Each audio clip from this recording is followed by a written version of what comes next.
Эфир телеканала «Якутия-24» продолжит выпуск новостей. Подведем итоги дня сегодняшнего, среды, 19 января. В студии Иван Лазаренко и коротко о главных темах. Полной ясности, как быстро в России будет распространяться новый штамм коронавируса омикрон, пока нет. Глава государства дал Кабинету министров ряд новых поручений.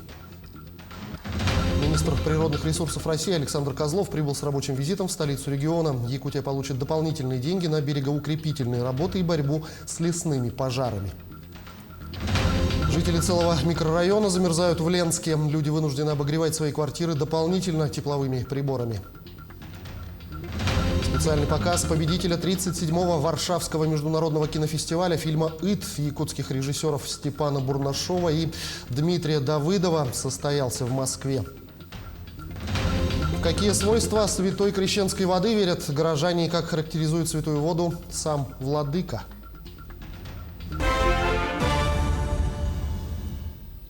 Владимир Путин дал поручение в связи с распространением штамма омикрон. Необходимо сделать все для подготовки к подъему заболеваемости COVID-19 из-за нового штамма. Об этом Владимир Путин подробно поговорил с членами правительства. Президент поручил наращивать темпы тестирования и вакцинации от коронавируса, подготовить больницы к приему пациентов с ковидом, а также активно заняться углубленной диспансеризацией переболевших. Президент еще раз заявил, что спутник Ви справляется с коронавирусом эффективнее других мировых вакцин. Во всяком случае, нейтрализация вируса очевидна, сказал он. Путин попросил премьер-министра Михаила Мишустина проработать вопрос прививочной кампании с регионами в самое ближайшее время. Для того, чтобы эффективно работать, мы это с вами хорошо знаем, здесь нужна мобилизация учреждений разного рода, и федеральных учреждений, и региональных, местных, отраслевых. Нужно со всеми проработать и быть готовыми к возможному удару этого вируса на новом ее витке. Мы видим, что происходит в мире, как уже я сказал в начале, Татьяна Александровна сейчас только что об этом упомянула. Это говорит о том, что у нас есть хотя бы пара недель для того, чтобы подготовиться. Тем временем эпидобстановка в республике продолжает шокировать. На 19 января в Якутии выявлено 448 новых случаев коронавирусной инфекции. В столице региона зафиксировано 380 случаев заболевания ковидом. В Мегино-Кангаласском районе 14 случаев. Еще в 12 районах республики выявлено от 1 до 9 случаев заболевания COVID-19. Но во временном инфекционном отделении Якутского медцентра с подозрением на омикрон находится более 10 человек. Их анализы отправили на подтверждение в лаборатории Хабаровска, Новосибирска и Санкт-Петербурга. Отмечается, что большинство из них на новогодние каникулы отдыхали за пределами страны. Которые у нас в отделении лежат пациенты, они в основном все привитые. Как показывают по СМИ и по клиническим показаниям в научных исследовательских работах и как в других регионах, омикрон протекает все-таки намного легче. Таких выраженных дыхательной недостаточности, как при дельта, не наблюдается. В основном катаральные явления – это насморк, кашель, слезотечение, ну и у некоторых высыпания наблюдается. Тем временем меры по противодействию распространению коронавируса усилили в республике с учетом санитарно-эпидемиологической ситуации и предложений главного санитарного врача. Соответствующий указ сегодня, 19 января, подписал глава Якутии Айсен Николаев. Так, официальные спортивные мероприятия будут проводить без зрителей. Заполняемость зрительных залов в театрах, кинотеатрах, домах культуры сократится до 50%. Не допускается посещение аттракционов, детских игровых комнат и развлекательных центров школьниками, переведенными на дистанционное обучение. В случаях заболевания членов семьи острыми респираторными вирусными инфекциями, а также контакта с больными коронавирусом, в том числе прибывшим из-за рубежа, срок самоизоляции сокращается с 14 до 7 календарных дней. И к другим темам. 22 единицы летной техники, усиление наземного, воздушного и космомониторинга, а также 5-кратное увеличение федерального финансирования. Все это направят на предупреждение и борьбу с лесными пожарами в Якутии. Сегодня в столицу региона с рабочим визитом прибыл министр природных ресурсов страны Александр Козлов. Он провел ряд встреч с руководством республики. Главные тезисы и итоги совещаний озвучит Мадина Халикова. Федеральный центр уделяет большое внимание Якутии. С таких слов начинает совещание по подготовке к пожароопасному сезону министр природы России Александр Козлов. Самое главное, финансирование из госказны на эти цели увеличили более чем в 5 раз. 1 миллиард 100 миллионов рублей направили в республику для расширения и подготовки штата. Заблаговременно начнут превентивные меры, усилят летный, наземный и космомониторинг, а также тушить пожары будут в первые сутки. Больше 1 миллиарда 100 дополнительных денежных средств поступило. На эти деньги в первую очередь нам нужно набрать людей, которые будут справляться с этой работой. Это люди, которые будут представлять парашютисты, десантники, которые в любой момент могут высадиться и потушить пожар. Это люди, которые по земле делают обход. В Якутск прибыла большая федеральная делегация. Среди них руководители Роснедра, Росгеологии, авиалесоохраны, Россельхоза, Росводресурса. С последними руководство республики подписало соглашение о предоставлении субсидий на софинансирование берегоукрепления в селе Верхневилюйск. И так из федерального бюджета более 730 миллионов направят на защиту от паводков отдаленного населенного пункта. Из регионального – 55. Протяженность объекта больше 2,8 километров. К работам в селе в планах приступить с 20 февраля. Срок сдачи – конец 2024 года. Как отметил глава республики Айсен Николаев, инженерное сооружение поможет защитить от негативного воздействия вод 6-тысячное население. Ключевые те вопросы, о которых мы здесь будем говорить, это вопросы, связанные с тем, что наше министерство финансирует и готово оказывать помощь в реализации этих больших и сложных проектов.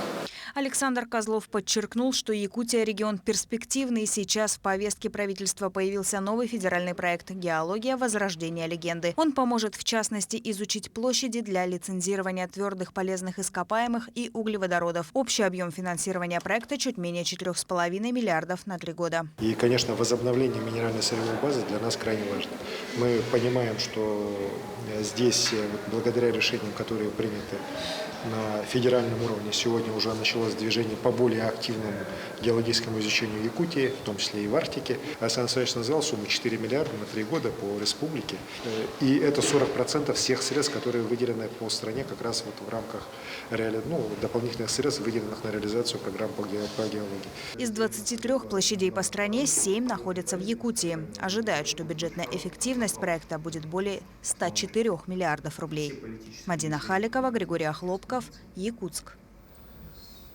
На месторождении Ирилях прогремел первый промышленный взрыв в этом году. Таким образом, горную массу готовят к выемке экскаватором. С ноября сотрудники Мирнинской площадки возобновили строительство руслоотводного канала номер 3. Он нужен для работы плавучей фабрики «Драги-202». Проходка канала обеспечивает водоотведение на месторождении Ирилях. В последующем добыча и обогащение алмазоносных песков происходит в пределах русловой части месторождения. Зимой плавучие фабрики стоят на ремонте. В начале апреля драги освободят ото льда и приступят к промывке алмазоносных песков. Данные работы необходимы, поскольку руслоотводной канал проходит в скальных породах. Для облегчения, скажем так, проведения горных работ была привлечена подрядная организация «Алмазная Набара», которая плодотворно отработала на этом объекте. Намечено в этом месяце, еще один взрыв ожидается. И продолжим работать также в 4-м квартале. Продолжаем тему аварийного дома по улице Свердлова в Якутске. Напомним, 12 января в квартире Марии и Леонида Федяевых обрушилась часть потолка. Выездная комиссия округа, управляющей компании и департамента жилищных отношений постановила проводить ремонтные работы в доме нецелесообразно в связи с ветхостью жилья. При этом аварийным дом был признан еще в 2013 году. От переезда в маневренный фонд семья отказалась, а основным требованием для осуществления переезда супруги называют письменный документ о статусе их переселения по программе аварийного жилья. Городом Якутском этот объект включен в этап реализации 2021 года программы, и граждане будут полностью расселены до конца 2022 года. Этап реализации у нас длится 2 года. Контракты по обеспечению жильем данных граждан были заключены еще в 2021 году. Последний контракт заключен в октябре 2021 года. Объект, в котором приобретены жилые помещения, должен быть введен в эксплуатацию до конца 2022 года. Морозы не прошли бесследно для жителей микрорайона Алроса в городе Ленске. Все дома этого микрорайона железно-каркасные и были построены после наводнения 2001 года сроком эксплуатации на 5 лет. Затем ленчан, пострадавших от стихий и стихийных бедствий, должны были переселить в каменное жилье, чего не случилось по сей день. Тем временем утеплитель в стенах осыпался, и жители каждую зиму замерзают и отдают баснословные суммы за электроэнергию, потому что вынуждены обогреваться дополнительно тепловыми приборами. Анна Кожевникова побывала в гостях в многострадальном доме. Зимние холода дают о себе знать. Жители дома номер 9 по улице Новосибирского микрорайона Алроса в морозы спасаются только обогревателями. Семья Карих живет в этом доме более 6 лет, и каждую зиму оплата за электроэнергию превышает 5000 рублей в месяц. Ведь чтобы не замерзнуть, приходится постоянно включать обогреватели. Пока не установили систему «Теплый пол», выйти на кухню было невозможно. Холод пробирал до самых костей. Когда я его включила, было 20 градусов. Ну, включен в туалете обогреватель. Сын раньше пришел, там включил. Потому что если утром даже ребенка, прежде чем разбудить ребенка, сводить в туалет, да, помыться, я иду сначала рано встаю, включаю обогреватель, потом только бужу детей. Санузел не отапливается вообще. Змеевик практически всегда в нерабочем состоянии, а трубы водоснабжения систематически перемерзают. Для их обогрева приспособили кабель, иначе вода из крана не идет. Не лучшим образом дела обстоят и с канализацией. Только напротив, она идет в обратном направлении. И это проблема не одной квартиры. Жители первого этажа практически все находятся в подобной ситуации. Но их крик о помощи до сих пор оставался никем не услышанный. Ну, утром просыпаешься, если у нас обогреватели в комнатах стоят, то на кухне двери закрываешь, здесь дышится. Если суп сваришь, минус 45, 46, можно оставлять кастрюлю. Так, на кухне. Можно ее в холодильник ставить, потому что очень холодно. Ну, там бывает даже такая корочка ледяная. И это при том, что система отопления была заменена в этом году. И радиаторы горячие, а трубы водоснабжения Елена отогревает феном. В санузле пришлось разобрать стену для того, чтобы попытаться устранить неполадки. Сантехники пришли, они сказали, мы вам помочь ничем не можем. Надо в жилнадзор писать. Внутренние перекрытия оказались пусты, утеплитель между металлокаркасных конструкций обсыпался. Ведь эти дома были построены после наводнения как временное жилье сроком на 5 лет, а прошло 20. Не обогревается и подъезд, радиаторы были сняты. С идентичной проблемой в нашу редакцию телеканала обращались и жители дома номер 15 этой же улицы позапрошлой зимой. В этом году у них тепло. Руководство управляющей компании обещало организовать комиссию. Данный факт мы без внимания все равно не оставим. Мы обследуем, проведем обследование и, значит, уже по результатам обследования будем предпринимать какие-то меры. Этот вопрос взял под контроль общественный совет Ленского района. Проблема была озвучена на встрече с прокурором. Но мы проследим, каким образом она будет решена и в какие сроки. Анна Кожевникова, Виталий Андреев, Ленск. 19 января Якутский колледж культуры и искусств имени Аграфены Дмитриевны Макаровой отмечает 85 лет со дня своего основания. Это старейшее учебное заведение культуры в республике. История колледжа ведет свое начало с 1937 года, когда был подписан указ Народного комиссариата просвещения якутской автономии о реорганизации 8-месячной областной советско-партийной школы в якутскую двухгодичную школу «Культ просвет работников». В настоящее время Якутский колледж культуры и искусств является главной кузницей кадров культуры для районов республики. Выпускники работают как в Якутии, так и в ряде регионов за ее пределами. У нас есть основные 7 направлений. Это хореографическое творчество, театральное творчество, этнохудожественное творчество, хоровое дирижирование, социальная и культурная деятельность. И последние годы мы набираем молодежь на специализацию фото-видеотворчества и музыкальное звуковое мастерство. И со следующего года у нас еще добавится после долгого перерыва музыкальное искусство эстрады. Специальный показ победителя 37-го Варшавского международного кинофестиваля фильма «Ит» якутских режиссеров Степана Бурнашова и Дмитрия Давыдова состоялся в Москве. В кинотеатре «Пионер» собрались настоящие ценители якутского кинематографа. Показ стартовал с короткого предисловия автора. Необычный заголовок фильма заинтриговал зрителей прежде всего. Все подробности из сцены Бурнашовой. Переводится как стреляй и как собака. И еще это перевернутое слово «ты». Из этого вот, узнав все эти три значения, надеюсь, после просмотра у вас будет свое мнение по названию фильма. Под амонимичным названием «7 деревенских историй» о добрых и злых соседях. В одной мальчик с ружьем, в другой семейный конфликт, в третьей новелле замешаны деньги. Казалось бы, разные истории и совершенно разные герои, но всем им предстоит сделать нелегкий выбор. Одна история только основана на реальной истории, это история моего отца.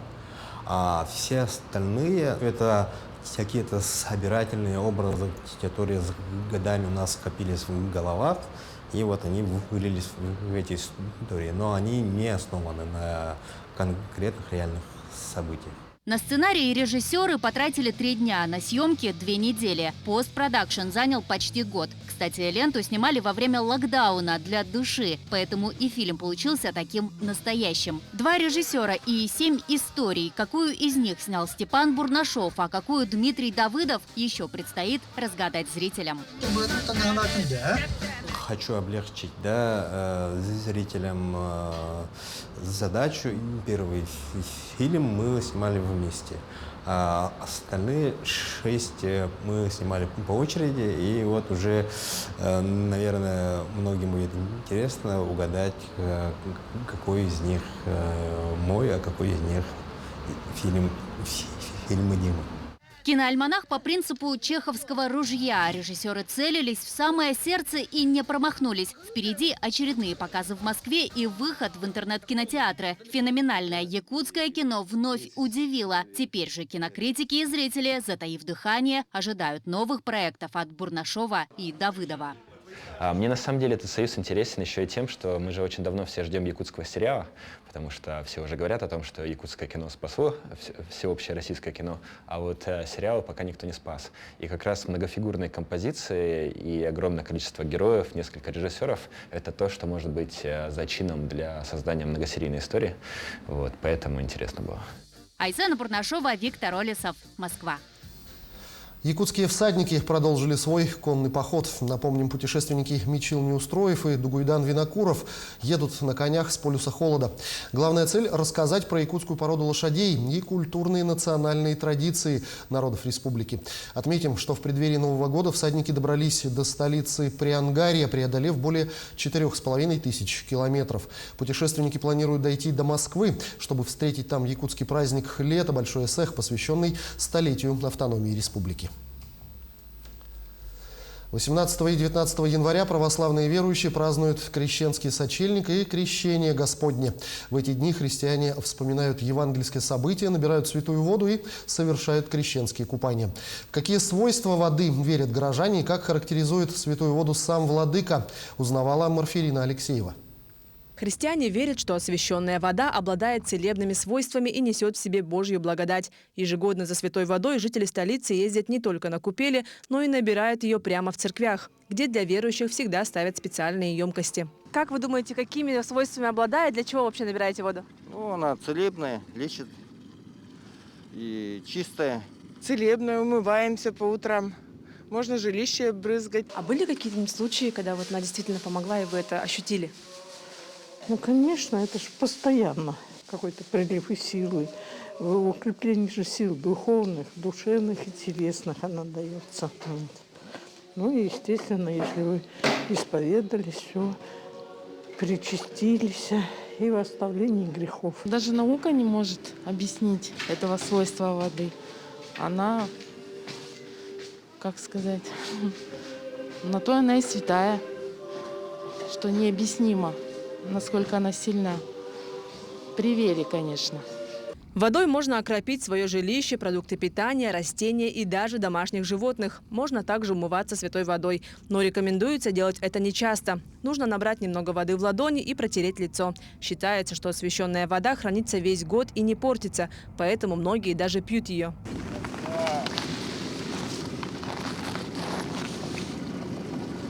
Уже 42-й год на севере, вот так и каждый год. Скажите, а как используете?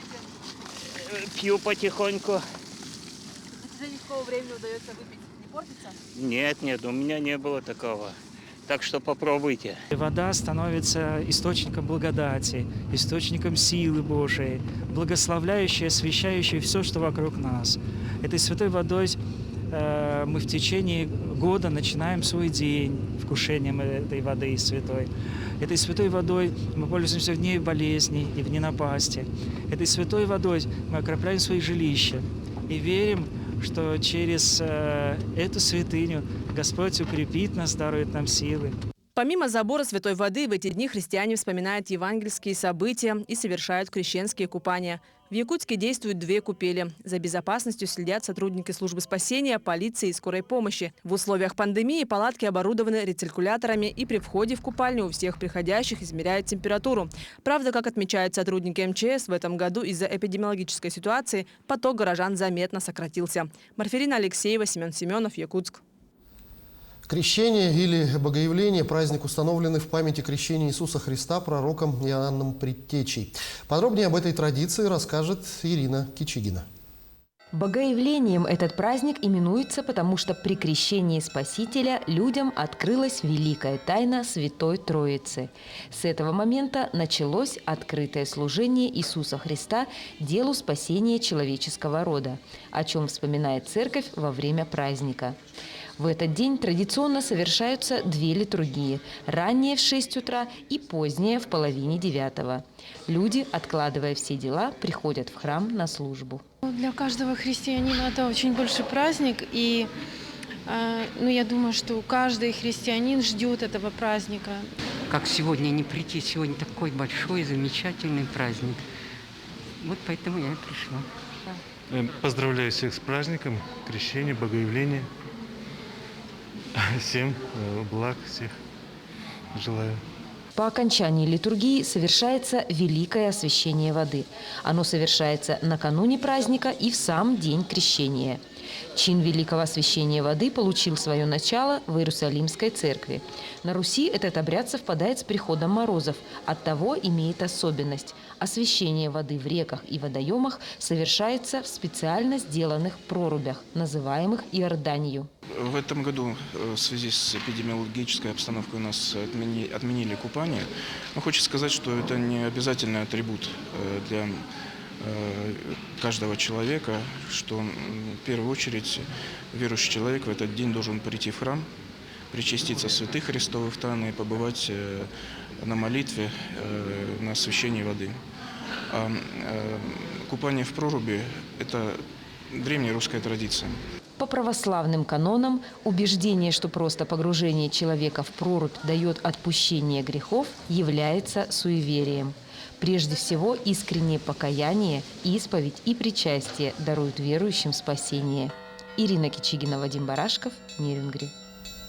И к спортивным событиям. Граждане, которые занимаются спортом и фитнесом, начиная с этого года, могут вернуть часть своих расходов с помощью нового налогового вычета. Сумма затрат, с которых можно получить спортивный вычет, не может превышать 120 тысяч рублей за год. Граждане вправе получить вычет в размере 13%. Также теперь можно вернуть часть затрат на занятия спортом детей до 18 лет. Для получения вычета необходимо иметь копии договоров о спортивно-оздоровительных услугах, кассовые чеки. Помимо этого требуется, чтобы организация или индивидуальный предприниматель, предоставляющий спортивно-оздоровительные услуги, были включены в специальный перечень. Сейчас в него вошли более 3800 учреждений. Декларация подается после окончания года, то есть в этом году собираете документы, и в следующем 2023 году можно будет подать декларацию 3 НДФЛ. К документу прилагаются платежные документы и договора на получение платных услуг. Если ребенок проходил, получал услуги, занимался физкультурой, то, соответственно, к документу прилагается свидетельство о рождении ребенка.